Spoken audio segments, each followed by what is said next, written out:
안녕하세요. 2월 8일 목요일 아침입니다. 말씀과 함께 새롭게 여는 소망의 아침을 시작하겠습니다. 팀 켈러는 남을 위해서가 아니라 자신만의 만족을 위해서 살 때 얻게 될 결과는 영원한 불만족이다 라고 이야기합니다. 사무엘하 13장 1절로 14절까지 말씀을 본문으로 하여 어리석은 자, 정욕에 지배당한 인생이라고 하는 주제로 함께 은혜를 나누기를 원합니다. 하나님은 다윗이 그분 말씀과 언약의 근거에 이스라엘을 통치하길 기대하셨습니다. 하지만 다윗은 하나님이 위탁하신 왕권을 심각하게 남용했습니다. 충성스러운 부하 우리아의 아내 밧세바를 범하고 그를 죽이기까지 했습니다.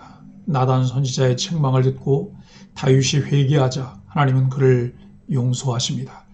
그럼에도 불구하고 사무엘서는 다윗이 저지른 죄의 찢기들이 불러온 부정적인 결과를 가감없이 열거합니다.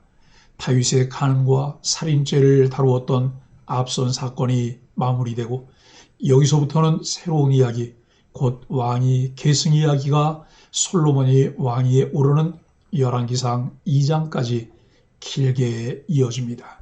왕위 계승은 이스라엘 왕정이 확립되기까지 분명히 해두어야 할 문제인데 이 문제가 어느 왕정에서도 그렇듯 쉽지 않았음을 볼 수 있습니다.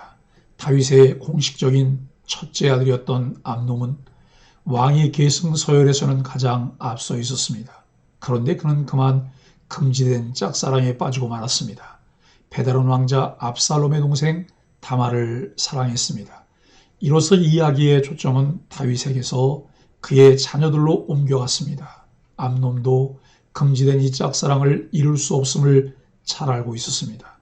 그래서 소가리만 하고 있었는데 그때 그에게 다가온 사람은 사촌이자 친구인 요나답이었습니다. 요나답은 꾀가 많은 사람이었습니다.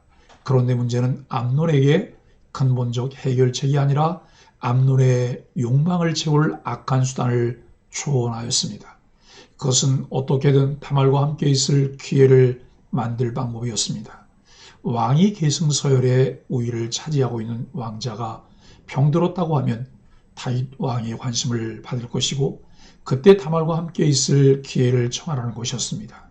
결국 이 조언대로 암논은 다말과 둘만 있을 기회를 얻었고 그 기회는 결국 성폭행으로 이어졌습니다. 요나답은 암논이 바라는 것을 이룰 수 있게 해주기는 했지만 암논이 성범죄를 지어 앞으로 왕자들 사이에 칼부림이 이어질 빌미를 만들었습니다. 어떤 조언을 듣느냐는 굉장히 중요합니다. 말씀 묵상과 영적 지도자가 왜 필요한지를 다시 한번 생각하게 하는 본문의 사건입니다. 요나답과 같은 인물은 언제나 주위에 많습니다. 그들은 진정한 애정보다 이익관계에만 관심이 많습니다. 진정한 조언은 당장은 받아들이기에 쓰더라도 근본 원칙을 지키도록 하는 속 깊은 애정에서 비롯됩니다. 본문은 우리에게 과연 어떤 조언에 귀 기울이고 있는지 되돌아보게 합니다. 성령께서 교회들에게 하신 말씀에 귀를 기울이며 교회와 함께 하나님의 말씀 안에서 길을 찾고 답을 찾으려는 노력이 필요합니다. 그리스도인의 사랑 방식은 일방적이거나 강요적이지 않습니다. 암논은 병이 들 정도로 배다른 여동생 다말을 사랑했습니다. 하지만 그 한 감정은 결혼을 통해 맺어져야 할 온전한 사랑이 아닌 성적 호기심에 근거한 욕정에 불과했습니다. 암논의 잘못된 사랑은 다말을 황폐하게 하고 결국 자신도 살해당하는 비극을 초래합니다. 바른 사랑은 개인과 공동체를 살립니다. 사랑은 자기 만족이 아니라 상대의 마음을 배려하는 것에서 시작됩니다. 루터는 머리 위로 지나가는 새를 막을 수는 없으나 머리 위에 둥지를 트는 것은 막을 수 있다라고 말했습니다. 그의 말처럼 하루에도 수백 번 우리의 머릿속에는 온갖 악한 생각이 지나갑니다. 이것을 막을 수 없을지라도 그것이 머릿속에 자리 잡고 죄로 발전해 나가는 것은 막을 수 있습니다. 본문은 정욕에 이끌려 이복누이를 욕보인 암논의 이야기입니다. 암논의 실패를 통해 그리스도인은 어떻게 정욕을 따르는 악행을 막을 수 있는지 살펴보겠습니다. 1절로 2절은 죄악의 열매를 맺는 욕망의 씨앗입니다. 암논은 압살롬의 누이 다말을 짝사랑했습니다. 이러한 마음은 정상적인 것이 아니었습니다. 그들은 이복 남매 관계였기 때문입니다. 다말을 향한 그의 마음은 순수한 사랑이 아니라 정욕에 불과했습니다. 나중에 암논이 다말을 억지로 범하고 그녀를 미워한 것을 보면 알 수 있습니다. 그리스도인들은 쉽게 불타오르고 쉽게 꺼지는 정욕을 경계하며 하나님이 인정하시고 축복하시는 길을 가야 합니다. 감정에 따라 사는 것이 아니라 말씀이 이끄는 대로, 말씀이 삶의 내비게이션이 되며 삶의 기준이 되도록 하는 습관을 가져야 합니다. 3절로 7절은 듣지 말아야 하는 조언입니다. 암논이 다말로 인해 안달할 때 간교한 친구 요나답은 그에게 악한 계획을 알려주었습니다. 암논의 비정상적인 욕망이 요나답의 계략을 통해 실현됩니다. 요나답이 아니었다면 며칠 가슴앓이 하다 끝날 수도 있는 악한 일이 끔찍한 방법으로 이루어지고 말았습니다. 그리스도인은 악을 부추기는 사람을 멀리해야 합니다. 그리고 하나님의 말씀으로 조언해 줄 믿음의 친구를 가까이 두어야 합니다. 우리가 매일 소망의 아침 묵상을 통해 하나님의 말씀에 마음을 고정시켜야 하는 이유가 여기 있습니다. 우리들의 연약함 때문입니다. 말씀 묵상을 통해 깨닫게 된 바 은혜를 서로 나누며 서로를 위해 기도하고 사랑하는 그리스도 안에서의 교제가 성도의 교제입니다. 8절로 14절은 욕망을 절제하지 못한 결과입니다. 암논은 악한 계획을 실행에 옮기기에 앞서 사람들을 모두 밖으로 내보냈습니다. 사람의 머릿속에 있는 악한 계획은 아무도 보는 이 없을 때 밖으로 나옵니다. 가장 위험한 순간은 아무도 안 볼 때입니다. 그리스도인은 보는 이가 없을 때도 나를 지켜오시는 하나님의 눈이 있음을 잊지 말아야 합니다. 이것이 신의식의 삶이고 코람데오의 삶입니다. 보는 이가 없을 때 정욕을 따라가기 쉽다는 것을 인정하고 그런 상황을 만들지 말아야 합니다. 암논은 요나답의 악한 제안대로 다말을 유인하는 데 성공합니다. 그 과정에서 아버지 다윗도 속입니다. 다말이 과자를 다 만들자 침상에서 먹겠다고 속입니다. 정욕을 따르는 길에는 속임이 있습니다. 정상적인 방법으로 이루어지지 않기 때문입니다. 이 과정에서 사람의 심성이 파괴됩니다. 암논은 자신의 욕정을 채우기 위해 아버지도 속이고 여동생도 속입니다. 그 결과는 파멸입니다. 정욕을 따르는 일과 거짓은 함께 다닙니다. 거짓을 피하면 정욕을 따르는 악한 행동을 치여할 수 있습니다. 암논은 다말에게 노골적으로 동침을 요구합니다. 그 말에 당황한 다말이 분명하게 거절 의사를 밝혔지만 암논은 강제로 그녀를 범합니다. 이것은 매우 큰 악입니다. 나중에 암논은 다말의 오라비 압살롬에게 죽임을 당합니다. 악한 자들은 연약한 자를 억누르는 데 힘을 사용합니다.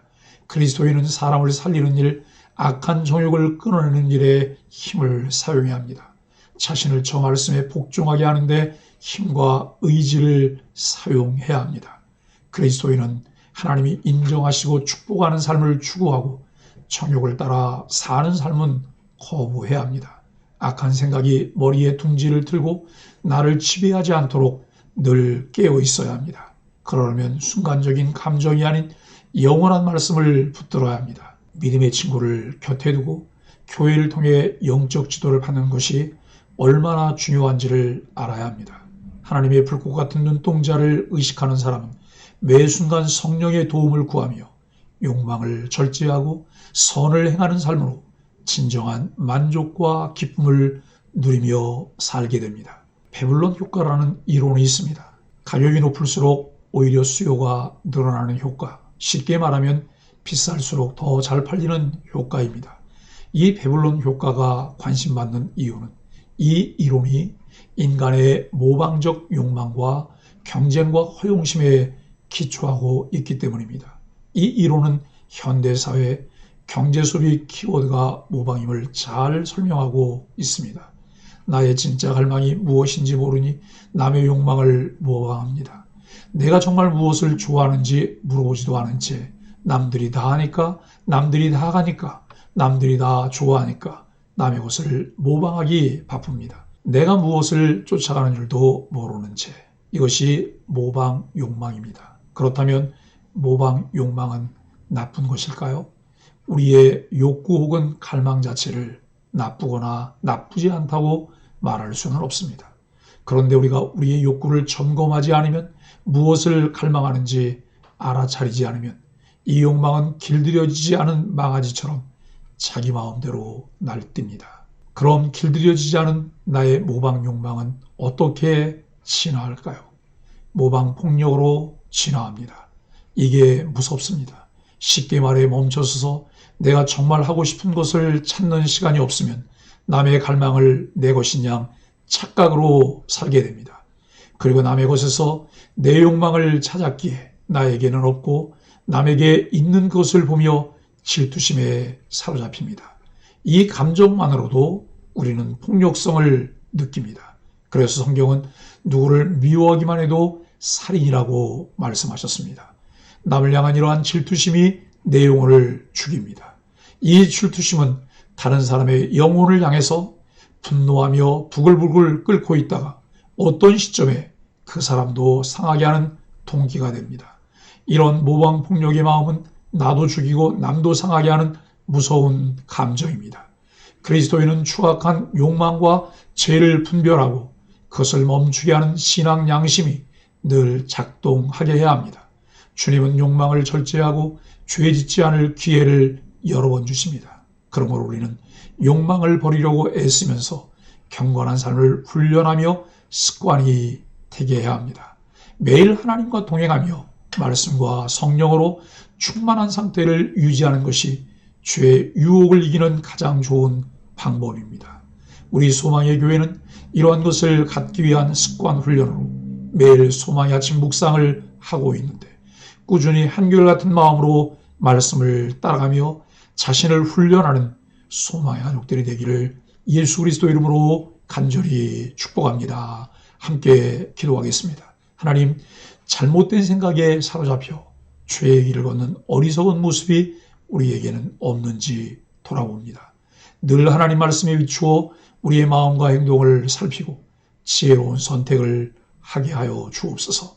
죄의 유혹을 과감히 끊어내고 죄에 동조하지 않도록 매사에 민감히 분별하며 행하게 하여 주옵소서. 예수님의 이름으로 간절히 기도합니다. 아멘.